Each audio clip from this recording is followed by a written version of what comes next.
शांति। आज 1 मार्च 2023 है। महान आत्मा किसको कहा जाएगा और ऐसी महान आत्मा की निशानियाँ क्या हो सकती हैं?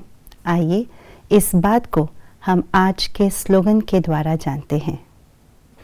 सबके प्रति दया भाव और कृपा दृष्टि रखने वाले ही महान आत्मा है।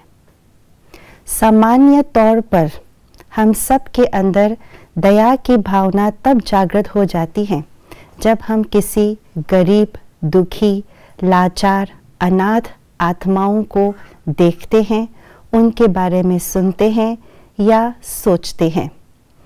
परंतु उस समय जब हमारे मन के अंदर दया और कृपा या करुणा की भावना आती है तो हम अपने आप को महान आत्मा नहीं कहलाएंगे। महान आत्मा तब कहलाए जब ऐसी आत्माओं के साथ साथ वशीभूत आत्माओं के प्रति भी हमारे मन में दया भाव हो, करुणा दृष्टि हो, कृपा दृष्टि हो। कृपा दृष्टि अर्थात सहयोग देने की भावना, उनके प्रति कल्याण करने की भावना। और वशीभूत आत्मा किसको कहा जाएगा? वशीभूत आत्मा वे हैं जो विकारों के संस्कारों के वशीभूत हो।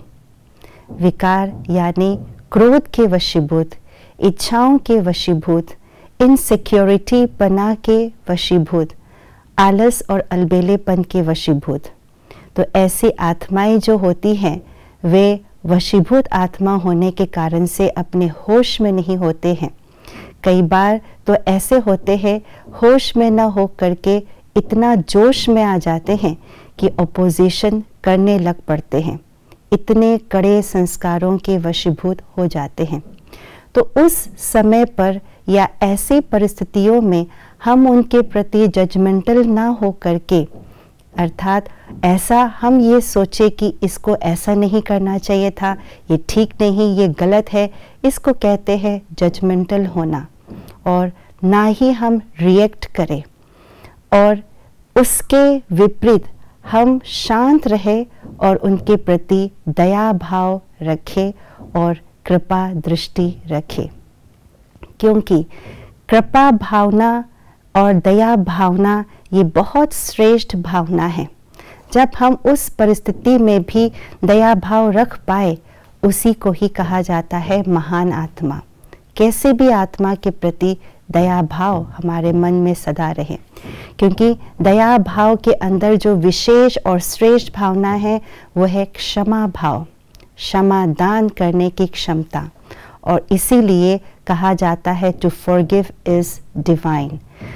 दया भाव रखने में जो क्षमा भाव है वो क्षमा भाव में ही देवत्व की निशानी है। इसीलिए उनके अंदर वो क्षमा भाव होने के कारण से कृपा दृष्टि भी रख पाते हैं, अर्थात कल्याण भी कर पाते हैं।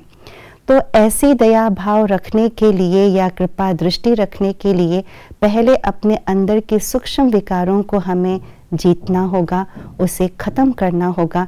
तभी हमारे अंदर की महानता, हमारे अंदर की श्रेष्ठता को हम उभर पाएंगे और तभी उनके प्रति दया भावना रख पाएंगे और हम अपने आप को महान आत्मा के टाइटल से नवाजा जाएगा।